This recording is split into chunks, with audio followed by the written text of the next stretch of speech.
오늘 밤도 은혜를 삼하는 마음으로 이 자리에 나오신 성도님들과 또한 온라인을 통해서 함께 예배에 참여하는 모든 성도님들께 하나님의 풍성한 은혜와 또한 참된 평강이 함께 하시기를 주님의 이름으로 축원합니다.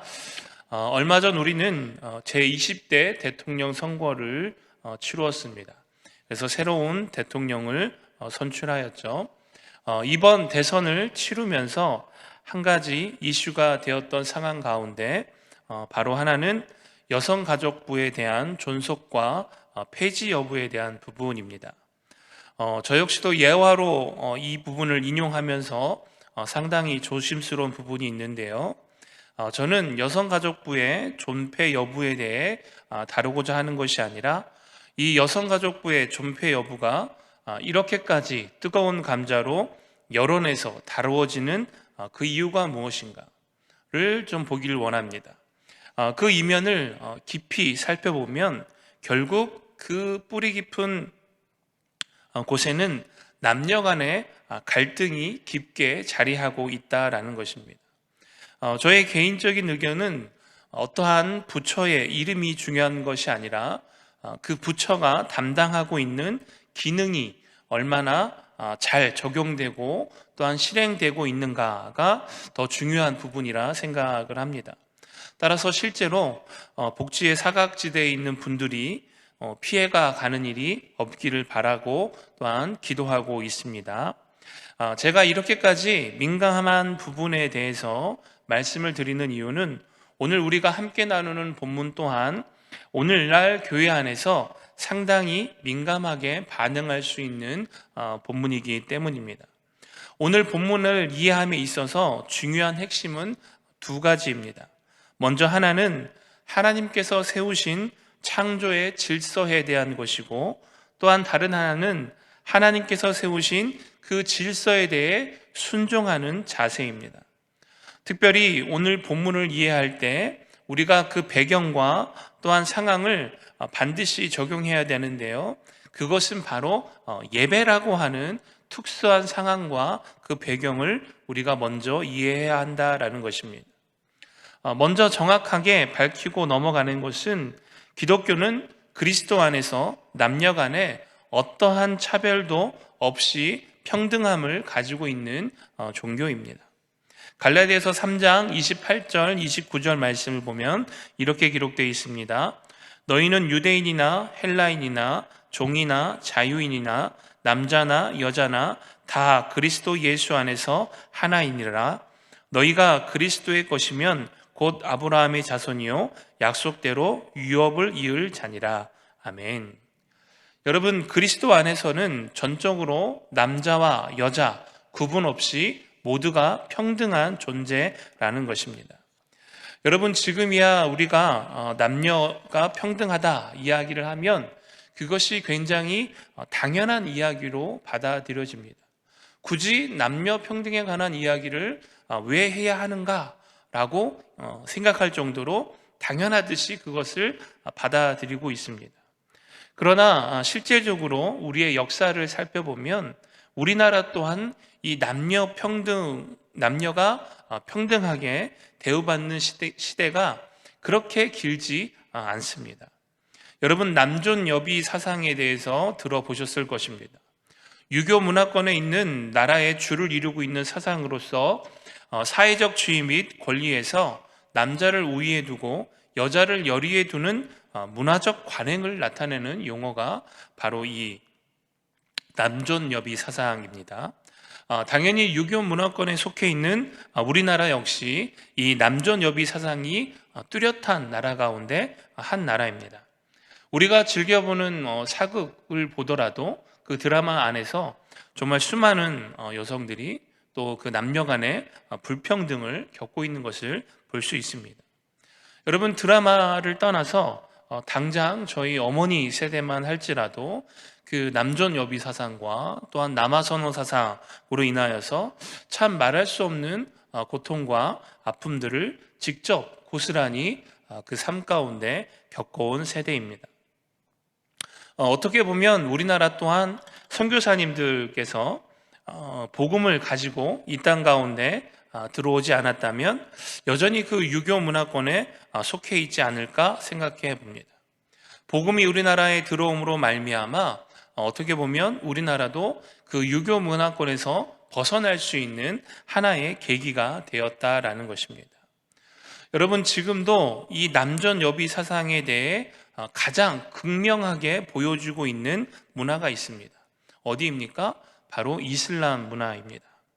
우리가 잘 알고 있듯이 작년 이 탈레반 집단이 아프가니스탄을 다시 점령했습니다.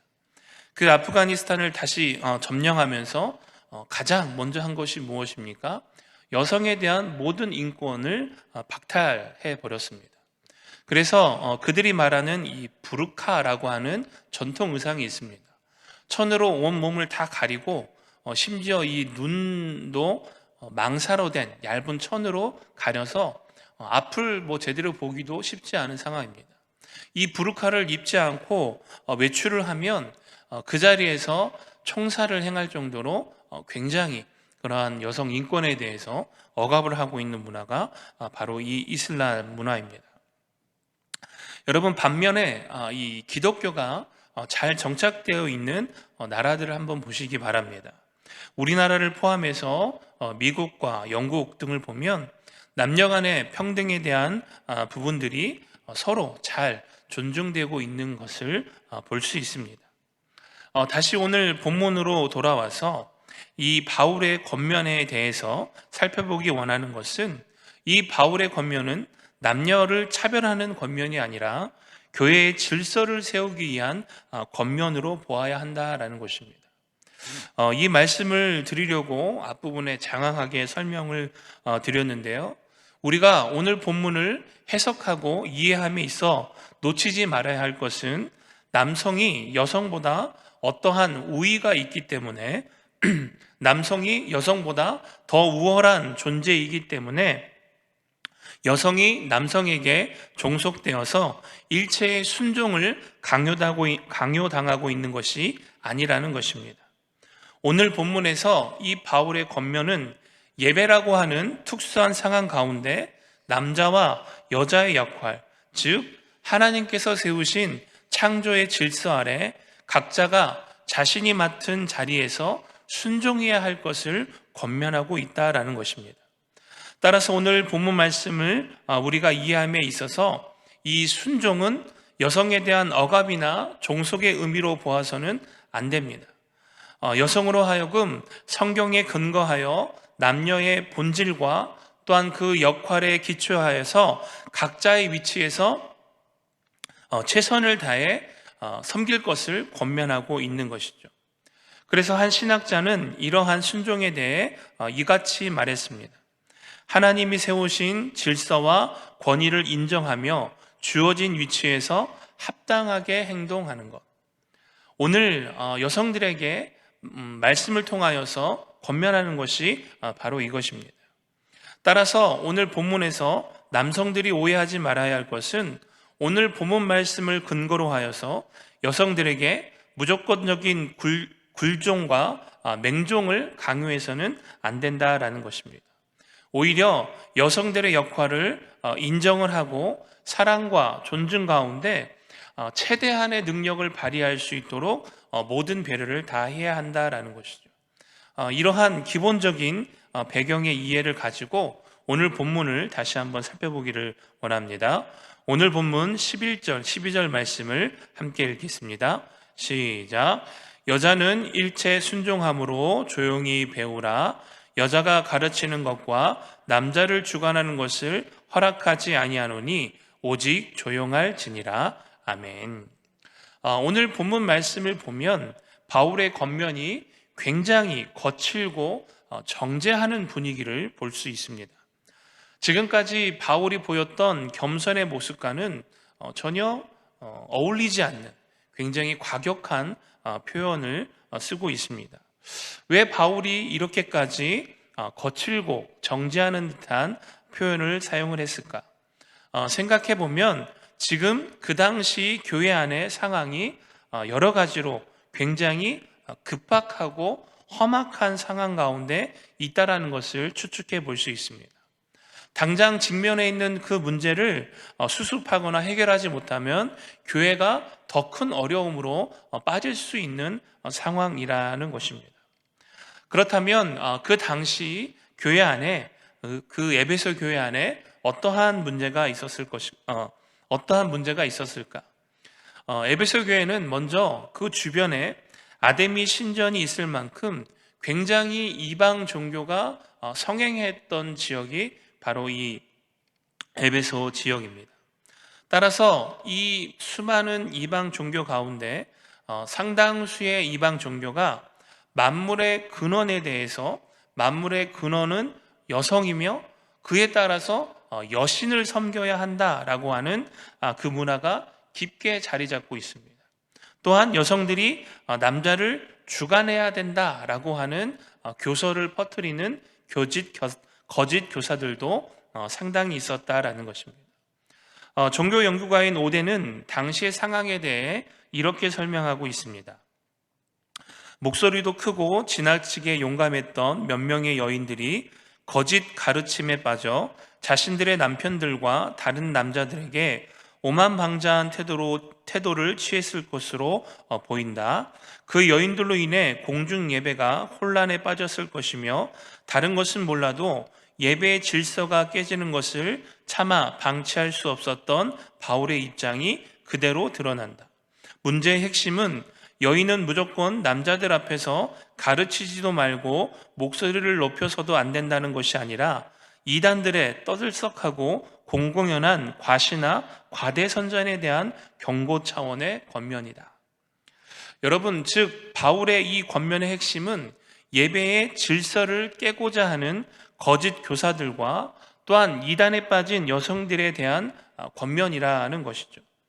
이것을 굳이 여성이라고 표현하기보다는 교회와 예배의 질서를 깨트리려고 하는 모든 자들에게 대한 권면으로 이해되어져야 한다라는 것입니다. 사실 당시 교회 안에 보면 잘 가르치던 여성 지도자들이 있었습니다. 우리가 알고 있는 브리스가는 학문을 많이 습득하고 또한 박식하여서 아볼로의 교사로 섬겼습니다. 또한 바울의 절대적인 신뢰를 얻었던 누디아는 빌립보 교회를 설립하는 데 있어서 지대한 공을 세운 지도자였습니다.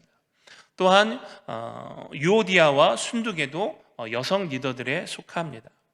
이러한 사실을 보더라도 바울이 결코 여자가 남자보다 조금 못한 피조물로 여기지 않았음을 분명히 알 수 있다라는 것이죠.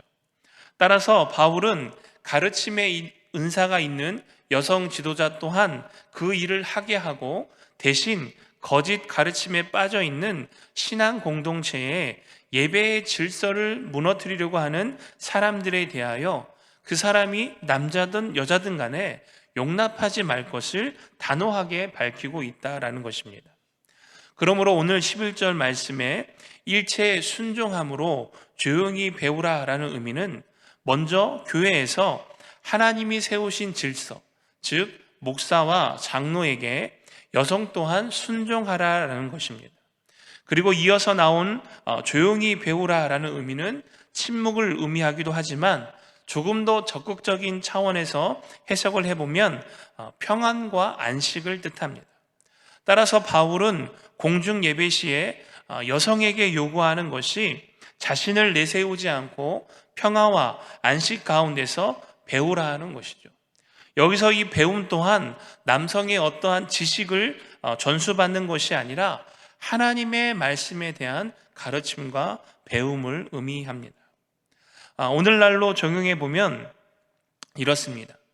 예배 시간에 남자가 됐던 여자가 됐던 하나님께서 이 단위에 세우신 목사의 권위를 인정함으로 말미암아 이 단위에서 선포되어지는 말씀이 하나님의 말씀으로서의 권위를 가지고 있고 따라서 그 말씀에 순종함으로 또한 배움의 자세로 그 말씀을 경청해야 한다라는 것입니다. 여러분, 그때에 또 한 가지 숨겨진 의미가 있는데 그것이 무엇입니까? 말씀을 전하는 자 역시 이 단위에서 선포되어지는 말씀이 자신의 생각이나 자신의 말이 아닌 온전한 하나님의 말씀을 증거하고 전달할 수 있도록 해야 한다라는 것입니다. 따라서 간절히 소망하는 것은 오늘 우리 부곡교회가 말씀을 전하는 자와 말씀을 받는 자 모두가 성령의 충만한 가운데 하나님의 말씀을 사모함으로 말미암아 이 예배 가운데 선포되어지는 이 하나님의 말씀을 통해서 그 말씀에 순종함으로 더욱더 든든히 세워져가는 우리 부곡교회가 되어지기를 주님의 이름으로 축원합니다. 이어서 12절 말씀을 보면 여성의 강도권에 대해서 권면하는 말씀입니다. 이 본문 또한 지금도 계속해서 굉장히 뜨거운 논쟁이 되어지고 있는 말씀입니다. 그 이유는 여성 목사 안수에 관한 신학전 논쟁의 핵심이 되는 구절이기 때문입니다. 저 역시도 오늘 말씀을 준비하면서 굉장히 조심스럽게 접근을 하고 또 함께 말씀을 나누고자 합니다. 현재 대한예수교 장로회 합동 총회를 제외한 대다수의 교단에서는 여성 목사 안수가 시행되고 있습니다. 그러나 저희 합동 총회에서는 제83회 총회 결의를 통해서 여성 목사 안수에 대해서 불허할 것을 결의했습니다. 그 결의 내용은 이렇습니다. 여성의 목사직이나 장로직에 대하여서는 성경이 보여주는 대표성의 원리와 창조 질서의 원리의 측면에서 허락할 수 없다. 그러나 그 대신 21세기를 눈앞에 두고 있는 이때 여성의 역할을 새롭게 이해할 필요는 있다. 특히 한국 장로교회는 여성 지도력의 개발이 낙후되어 있다.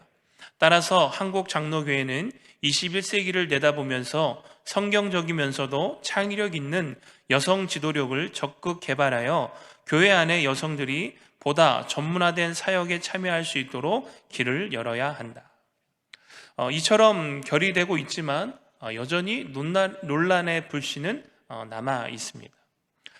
저는 여기서 이 목사 안수에 대해서 어떠한 반대나 찬성의 입장을 표명하기 위해 말씀을 드리는 것이 아닙니다. 총회에서 단순히 이 여성 목사 안수에 대하여 불허한 것이 남성들이 교회 안에서 가지고 있는 어떠한 지위를 빼앗기지 않기 위한 것으로만 생각되어진다면 이미 그 접근 방식이 틀렸다라는 것입니다. 여러분께 한 가지 질문을 드립니다. 여러분은 우리가 지금 함께 읽고 나누고 있는 이 성경이 정확하고 오류가 없는 하나님의 말씀임을 믿으십니까? 그렇다면 그 고백과 함께 다시 한번 오늘 본문 12절부터 14절 말씀을 함께 합독하겠습니다. 여자가 가르치는 것과 남자를 주관하는 것을 허락하지 아니하노니 오직 조용할지니라. 이는 아담이 먼저 지음을 받고 하와가 그 후며 아담이 속은 것이 아니고 여자가 속아 죄에 빠졌습니다. 아멘. 여러분, 방금 읽은 말씀 또한 우리가 해석을 할 때에 유의해야 할 것은 지금의 시대적인 상황과 흐름에 따라서 그 해석이 바뀌어서는 안 된다라는 것입니다. 즉, 각 시대적인 각 시대의 문화적 개념으로 해석되어져서 성경의 본래의 말씀하고자 하는 진리가 다른 뜻으로 해석되어져서는 안 된다라는 것입니다. 즉, 그 해석이 시대적, 문화적인 어떠한 상황에 따라 바뀌어서는 안 된다라는 것이죠. 이것은 굉장히 위험한 것을 인지하셔야 됩니다. 제가 한 가지 예를 한번 들어보겠습니다. 여러분, 혼전 임신에 대해 어떻게 생각을 하십니까? 이 예화도 굉장히 민감하고 조심스러운 부분입니다. 여러분, 저희 어머니 세대 때만 해도, 바로 저의 윗세대 때까지만 해도 이 혼전 임신이라는 것이 집안에 있어서 그렇게 썩 자랑스러운 일이 아니었습니다. 그래서 그러한 일이 발생하게 되면 최대한 소문이 안 나게 조용히 그 일을 치르려고 하고, 할 수만 있다면 빨리 결혼식을 진행을 해서 그 일을 없었던 일로 만들기 위해서 굉장히 노력을 많이 했습니다. 제가 기억하고 있는 과거의 혼전 임신에 대한 인식은 그러했습니다. 그런데 이제 그 연예인들이 이 혼전 임신에 대해서 기사가 나고 또 대중매체에서 그것을 떳떳하게 밝힘으로 인해서 여러분 요즘 혼전 임신에 대해서 인식이 어떻게 바뀌었습니까? 혼수라고 말할 정도로 그 인식이 바뀌었습니다. 더 이상 그것이 부끄럽거나 어떠한 숨길 것이 아니라 오히려 당당하게 공개를 해서 주변 사람들로 하여금 축하를 받고 축복을 받는 그러한 문화로 바뀌어졌다라는 것이죠. 여러분, 이것을 조심해야 한다라는 것입니다. 우리가 성경을 해석함에 있어서 문화적인 상황을 전혀 배제할 수는 없지만 그 문화적인 상황을 뛰어넘어서 우리가 성경을 해석할 때에 하나님의 계시로서 반드시 지켜지고 해석되어져야 하는 진리가 있다라는 것입니다. 성경은 분명히 남녀가 차별 없이 평등한 존재임을 말씀합니다. 그러나 그 안에는 하나님께서 세우신 질서가 있다고 또한 분명히 말씀하고 있다라는 것입니다. 하나님께서 남자를 창조하시고 그의 돕는 배필로서 여자를 창조하셨습니다. 남자는 여자를 하나님께서 주신 돕는 배필로서 자신의 모든 것을 바쳐 사랑하며 배려하고 섬겨야 합니다. 여자 또한 남자를 대할 때에 하나님께서 세우신 질서에 따라 사랑의 마음으로 자발적인 순종을 통해 남자의 연약한 부분을 채워나가야 한다라는 것이죠. 이것이 하나님께서 세우신 창조 질서입니다. 이것은 결코 남성이 여성보다 우월하기 때문에 여성이 남성의 지도를 받아야 한다라는 것이 아닙니다. 과거 유교 문화권에 있던 우리나라의 상황을 한번 보시기 바랍니다. 이 남존여비 사상도 마찬가지고 이 가부장적인 제도 또한 뿌리 깊게 내려 있어서 여전히 그러한 악습관들이 우리 교회나 또 가정에서 또 직장에서 나타나고 있는 것을 볼 수 있습니다. 그래서 적지 않은 여성분들이 함부로 대하는 그러한 처우를 받고 또 많은 남성들이 그 여성들에 대하여 자신의 뜻대로 또 때로는 힘을 이용하여서 마음껏 부리려고 하는 잘못된 관습들이 여전히 있다라는 것입니다. 따라서 오히려 그리스도인들은 이러한 악습관들에 대해 맞서 싸우고 고쳐나가는 일에 앞장서야 합니다. 오늘 바울이 여성의 강도권과 관련하여 또 여성이 남성을 주관하는 것에 대하여 금한 것은 하나님의 창조 질서에 따른 것입니다. 여자는 남자를 주관하는 존재로 지음받은 것이 아니기 때문에 여자는 남자를 돕는 존재로 지음을 받았기 때문에 그 하나님의 창조 질서에 따라 우리가 하나님을 믿는 자로서 그 하나님의 말씀에 순종하는 것이죠. 따라서 오늘 본문 또한 그 창조 질서에 따라 교회 안에서 여성에게 강도권을 허락하지 않고 또한 여성이 남성을 주관하지 않는 것을 허락하지 않는 것은 하나님의 창조 질서, 그 세우신 질서에 따라 우리가 순종함으로 나아가는 것이지 거기 안에 어떠한 사람의 욕심이나 이권이나 다툼이나 생각이 개입되어져서는 안 된다라는 것입니다. 여러분, 오늘날 교회 안에서도 중요한 것이 있습니다. 남녀 교육자들이 있죠. 여러분, 각자의 사역의 역할과 또한 그 자리에서 감당해야 되는 그 역할이 다른 것이지 그 권위와 그 존중받아야 되는 그것이 다른 것이 아니라는 것입니다. 여러분, 그래서 오늘 본문 말씀을 통해서 결정적으로 함께 나누고 싶은 것은 우리가 남자로서 여자로서 하나님께서 그 창조 질서에 따라 각자의 위치에 세우신 자리가 있다라는 것입니다. 여러분, 그 자리에서 우리의 최선의 것을 다하여 우리의 최고의 것을 다하여 그 하나님의 말씀대로 순종하며 나아가는 것, 그것이 바로 교회와 가정의 올바른 질서를 세우는 것입니다. 여러분, 세상 사람들과 이것은 비교의 대상이 아닙니다. 왜냐하면 하나님께서 세우신 창조의 질서이고 우리는 하나님을 믿고 따르는 하나님의 백성이기에 그 하나님께서 세우신 질서에 순종함으로 나아가는 것이지, 어떤 우리의 외적인 연약함이나 어떠한 외적인 조건을 따져서 내가 저 사람보다 부족하기 때문에 순종하고 내가 저 사람보다 부족하기 때문에 낮은 자의 위치로 가는 것이 아니라는 것입니다. 여러분, 그래서 바라는 것은 오늘 우리 교회 또한 우리 가정 가운데 정말 이 하나님께서 세우신 창조의 질서에 따라 각자의 자리에서 순종함으로 나아가는 모습이 있기를 간절히 소망합니다. 말씀을 마치면서 지금도 이 세상은 하나님께서 세우신 질서에 따라 움직이고 있습니다. 낮과 밤이 있고 봄, 여름, 가을, 겨울이 있으며 또한 씨 뿌릴 때가 있고 추수할 때가 있습니다.